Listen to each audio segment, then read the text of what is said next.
dutangire tubikuza muri iyi website. Ejo iyi website nibwo nayibahaye nyikoraho video, urabona ko maze kugeraho amafaranga 4,400.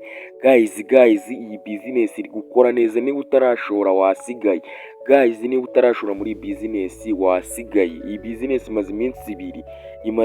Ejo nibwo nabahaye video mvuga ngo mushore. Ubu tugiye kureba uburyo babikuza. Naranabiberetse n'uburyo babikuza, ariko ngiye kubeka uburyo babikuza akakugeraho ako kanya. Naberetse inzira ariko naberetse mfiteho amafaranga. Nurebe iyi video kuva itangiye kugeza irangira wamaze gusobanukirwa uburyo tugiye kwereka uburyo tugiye kubikuza amafaranga muri website gatugeraho kuri mobile money account. Weho utarakoramo account, kurikira step by step. Link y'iyi video urayisanga muri description ya mbere y'iyi video. Abatazikora muri description murareba muri comment, niho urasanga link y'iyi video. Guys, mukanguka mukora amafaranga online. Hari amafaranga. Iyi business nayiberetse ejo, none kubona ko mfite 4,400 yihuse mu gihe kingana n'umunsi. Guys, imagine 4,400 uri kubona ko toto mfite 6,000 ariyo ndaba maze gukoreramo. Ejo nibwo naberetse iyi application. Guys, iyi application muyishoremo. Amake yo gushoramo ni 5,000. Rurebe iyi video kuva itangiye kugeza irangiye uramaze gusobanukirwa uburyo ngiye kwereka uburyo babikuzamo n'uburyo bashoramo n'uburyo biyandikisha. Ndakeka hari igihe hari umuntu ukureba iyi video akaba atarakoze account. Link arayisanga muri comment ya mbere no muri description. Let's go. N'abatindiye rero icyo urakora iyo ufite amafaranga hano kuri balance uraza ugakanda hano handitse withdraw. Bisanzwe ugiye kubikuza, ndagira kuri step by step. Ukibona gukanda hano handitse withdraw, hano bahita bakwereka ko ufiteho amafaranga runaka ushaka kubikuza. Urabona ko minimum ari 5, bakata 20%. Guys, mukanguke mukora amafaranga. Uraza wemeze hano. Niba utaradinzemo account uraza hano uyadingemo. Urabona ko yacirimo, turaza twadingemo. Ngiye kwereka uburyo babikuza. Hano hambere uraza uselegite banki. Niba mvuga banki ubwo ni MTN cyangwa Airtel, ubwo uraza ukande kuri MTN cyangwa se kuri Airtel, uhita ukanda confirm. Ukimara gukanda confirm, hano hambere urashiramo amazina yawe yose. Ndagira kuri step by step amazina baruye kuri nimero uzaje ushaka kujya wakiraho amafaranga. Hano niwe urashiramo, hano ushiremo iyo nimero. Ukimara ushiramo iyo nimero urahita ukanda hano handitse confirm. Ukimara gukanda hano handitse confirm, garahita gaza hano, birahita bikunda. Ukimara gukanda hano handitse confirm urahita ubona ntuza yawe yaje hano, amazina yawe na nimero. Gakimara kuza hano wowe icyo urakora uraza uyakandemo gutya, ukande hagati gahite nimero zawe zihite ziza muno. Uzurakiraho amafaranga zihite ziza muno, uhite hano uza wuzuzemo amount. Gira kuri step by step uraza dushiremo 4,400. Urabona ko batubwira ngo garatugera ari 3,520 niyo mafaranga aratugeraho. Turahita dukanda hano handitse confirm. Ndagira kuri step by step turahita dukanda hano handitse confirm. Ukimara gukanda hano handitse confirm urabona ko batubwiye ngo withdraw yabaye successful. Amafaranga 4,000 byacu ukubona ko biri muri processing. Hano twabikuje 6 ejo, ukubona ko byabaye successful. Turategereza akanya gato bibe successful. Kubona ngo tubikuje 4,400 gatugera ari 3,520. Turaza dusubira inyuma. Reka nze nkwereke noneho uburyo ukoramo account. Uburyo ukoramo account n'uburyo ushora. Wewe utararebye part 2 nawe usobanukiwe. Urabona ko hano kuri balance duhise dusigaranaho 0. Ubwo rero amafaranga yose uba warakuye muri iyi application. Hano hari currency income nayo uba warinjije muri iyi application. Twibagiwe no kuza gukanda hano check in ya buri munsi ngo baduhe 5. Nayo nabyibagiwe. Urabona ko hanze hano handitse check in bagahita bama igiceri cya 50. Nanze check in wese bama igiceri cya 50. Guys, rero icyo urakora rero ngiye kwereka uburyo ukoramo account n'uburyo ushora. Wewe warebye part 2, wewe warebye part 1, warebye igice cya mbere cy'ukuntu bakoramo account n'ushaka kuri step by step. Niba utari washora wongera urebe iyi video kugira ngo bikorohere ugwize ubumenyi bw'ukuntu ushora. Nze nkwereke uburyo ukoramo account n'uburyo ushora. Guys, kandi wibuke guca kuri link yanjye iri mu description ya mbere y'iyi video. Ko nudaca kuri link yanjye nta bonasi uri buhabwe nudaca kuri link yanjye. Ukimara kureguka hano kuri page imeze uku nguku, hano urashiramo nimero yawe ya telefone, hano ushiremo password, hano ushiremo password yawe yewe washizemo hano niyo uraverifya. hano harabarimo code yanjye nitizana nukanda kuri link yanjye harabarimo code yanjye nitizanamo, nabwo ndaba nayishize muri description ya mbere y'iyi video no muri comment urayibonamo, uraza uyipestingemo hano. Ukimara kuyipestingamo hano ubundi itayizana, iyo waciye kuri link itayizana, nuko twe dukoze logout tutaciye kuri link.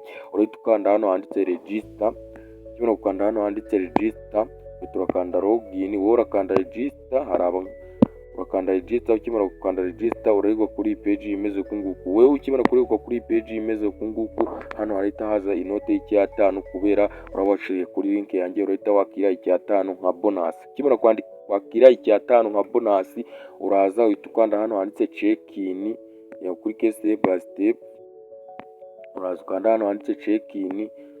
Ukimara gukanda hano handitse check in, uraza ukande hano handitse check in, nanone uhite wakira igiceri cya 50 ugahita giyongera hano kuri I5 barabaguhaye kiraba kiri hano, ugahita giyongera. Gakimara kwiyongera gabe 1550. Ayo mafaranga uba wemerewe kuyabikuza, ariko ikitonderwa ayo mafaranga uba wemerewe kuyabikuza ari uko waguze imwe muri produits hano. Ushobora kugura iyi produit igura 5000 bakakungukira 1000 cya buri munsi. Ushobora kugura iyi igura 1010 bakakungukira 2 bya buri munsi. Ushobora kugura iyi igura 25,000 bakajya baguha 5 bya buri munsi. Guys, abantu bafite amafaranga mushaka mwaguriye 25, ya 25 niyo ifite amafaranga afatiko. Imagine kujya urinjiza 5000 bya buri munsi, urumva mu gihe kingana n'iminsi 4 ayawe uba uyagaruje. Cyangwa se niba ufite n'amafaranga ukagura iyi igura 5000. Guys, ibintu tubabwira birizewe 100%, ntago ari scam.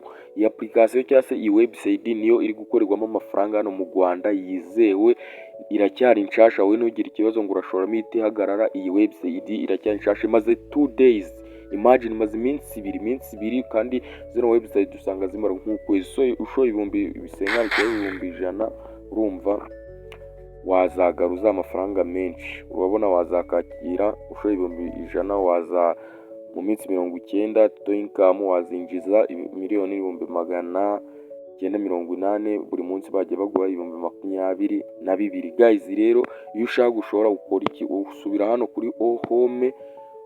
kuri home, ugakanda hano handitse rechange, ndagira kuri step by step, ugakanda hano handitse rechange. Hano ugiye kwinjizamo amafaranga, hano urabona urahitamo amafaranga ushaka kwinjizamo 5, 10, 25, 50, 100, 200, 400, 800, miliyoni na 500. Wewe urahitamo ayo ushaka kwinjizamo. Wenda ugiye ushaka kwinjizamo 50,000 ni urugero, ushaka kwinjizamo 50,000. Ukimara ushaka kwinjizamo 50,000 bakanda hano handitse confirm, ndagira kuri step by step, Ukimara gukanda hano urabona ko bakubwira ngo please fill in your payment method and the actual payment account will use to make the payment 50,000. Uraza uhitemo selecta payment method, ni MTN cyane Airtel. Turahitamo MTN, niyo dushaka gukoresha twishyura. Ukimara guhitamo MTN ushaka gukoresha wishyura, urahita ukanda hano handitse please you actual payment. Turashiramo ya nimero yawe ya MTN ushaka gukoresha wishyura. Wenda urugero nshaka gukoresha MTN nishyura iyi yanjye 094 inshuro 4 512. Mbibutsa ko iyi nimero ariyo wanshakaho, ndetse ushobora no kujoininga groupe yacu ya WhatsApp, urayisanga muri description no muri comment ya mbere y'iyi video. Uyijoininge, niho tujaduhuriza ibitekerezo. Iyo groupe uyijoininge, waza ukavati nkeneye ubufasha, hari icyo utasobanukiwe waza tukagufashiriza muri groupe, cyangwa ukananyandikira kuri iyo nimero by'umwihariko nkagufasha inbox. Kandi ngiyewe umuntu wese nashizeho itangazo, umuntu wese uri kwinjira muri application y'agashora ndi kumwemerera amafaranga 500 y'ubuntu, ndahita nyakohereza kuri mobile money yawe. Ngiyewe nushora wanyuze kuri link yanjye ugashora urashora yose ndahita nywa ibiceri 500 by'amafaranga, inote ya 500 y'amafaranga y'u Rwanda. Reka nzi twikomereza. Urahita ukanda hano handitse confirm, urahita ukanda hano handitse confirm, ugiye kuri step by step. Kimara gukanda hano confirm, wowe ibi ngibi urabyihorera, ibi byose urabyihorera, wowe uraza ukanda hano handitse next, ukanda hano handitse next, hano uzuhita ukanda hano handitse finish kuri step by step. Kimara gukanda hano handitse finish, urukubona barakubwira ngo Vedaste Niyomugabo ugiye kohereza ibihumbi 50 kuri Vedaste Niyomugabo. Kimara kubona gano mazina, uraza ukirike hano handitse click play, nta kintu urahindura. Uraza ukanda hano handitse click play, kuri step by step uraza ukanda hano handitse click play. Kimara gukanda hano handitse click play, nta kintu urahindura. Urabona ya nimero yaje na bya 50 byaje ugiye kwishura, ugiye gushora. Urahita ukanda kuri simukadi ufiteho amafaranga. Ukimara gukanda kuri simukadi ufiteho amafaranga, ibikurikira murabizi, bahita bakubaza umubare w'ibanga, ugahita wohereza amafaranga kuri iyi nimero. Uverifiye neza, nagira kuri step by step guys, uverifiye neza ko ari Vedaste Niyomugabo. Kandi hari abantu mubonye ndi gushoramo 50, muravuga ngo niyo make yo gushoramo ni 5,000 kuzamura. Guys, rero washoramo amafaranga ushaka, gusa icyiza no gushora menshi ukinjiza menshi. Nushora make uzinjiza make. Urugero nk'ushora nk'ibihumbi 90 wajya urinjiza 10,750 ya buri munsi. Guys, rero shora. Guys, iyi application iri kubikurikirana, iri kubica bigacika hano mu Rwanda. Ntaba ari wowe usigara kayi gushora saga hato. Niba ushaka gushora ushore, niba utabishaka ubyihorere nta kibazo. Gusa kiriya cya 5 baguha na 50 kibikuza, ariko ari produit waguze, atazagira umuntu ukubesha ngo kibikuza utaragura produit. Ubanza kugura produit nyuma ukakibikuza. Ukimara nkuko nabiberetse uko babikuza, abo twatangiranye iyi video batihutisha video, ariyo mpamvu basaba gukurikira step by step kugira ngo mutaja mwihutisha video basanga bibaye ikibazo. Do ya produit yumbise nkane kubabwira winjiza 10,750 ya buri munsi. Ushobora kuyigura cyangwa ukagura 25 cyangwa ukanagura n'ibihumbi 10 cyangwa ukanagura n'ibihumbi 5 cyangwa ukanagura n'ibihumbi 100, n'ibihumbi 200, n'ibihumbi 400, biterwa n'ubushobozi ufite. Guys, biterwa n'ubushobozi ufite. Guys, rero nancoreje iyi video y'uyu munsi. Igitekerezo cyanyunganizi aho bisangwa murahazi ni muri comment. YouTube channel yari Uziye Tech Media, kanda subscribe, urayikinga iyi video. Igitekerezo cyanyunganizi aho bisangwa murahazi ni muri comment. Guys, rero kanguka ukorera amafaranga online, hari amafaranga. Muve ku bantu birirwa babesha ibintu bya online byose ni scam. Nese ngiye nakubwira ngo ibintu bya online ni scam, nabandungukira he. Guys, mugerageze mukorere amafaranga, mureke ibintu byo kwizera ngo ibintu byose ni scam. Zira application mu minsi ya mbere ziba zitanga amafaranga, kandi ngiye imaze 2 days, imagine 2 days iri gutanga amafaranga. Guys, rero namba yanjye na link ya WhatsApp uyijoininge, urayisanga byose muri description. Hari ikintu ushaka kudusangiza cyangwa se hari ubumenyi ushaka kwiyungura kuri groupe ya WhatsApp, rutanga ubumenyi, uyijoininge nawe uze muri groupe ya WhatsApp utangire utare ubumenyi, tujye dufashanya muri groupe ya WhatsApp. Ubona abandi bantu bari kubikuza, abandi bantu bashoye muri iyi application, icyo ugira umuhate nawe gushora, ubone ko byizeye. Gusa shora nonaha, utazashora imaze igihe ugasanga yawe barayariye. Shora ikimara iminsi 2, irayimaze iminsi 2 urumva ntahita ifunga. Shora nonaha ukuremo akawe karenge. Nancoreje video y'uyu munsi yari Uziye Tech Media. Imana ibaho umugisha, ndabakunda cyane, komeze ibarinde.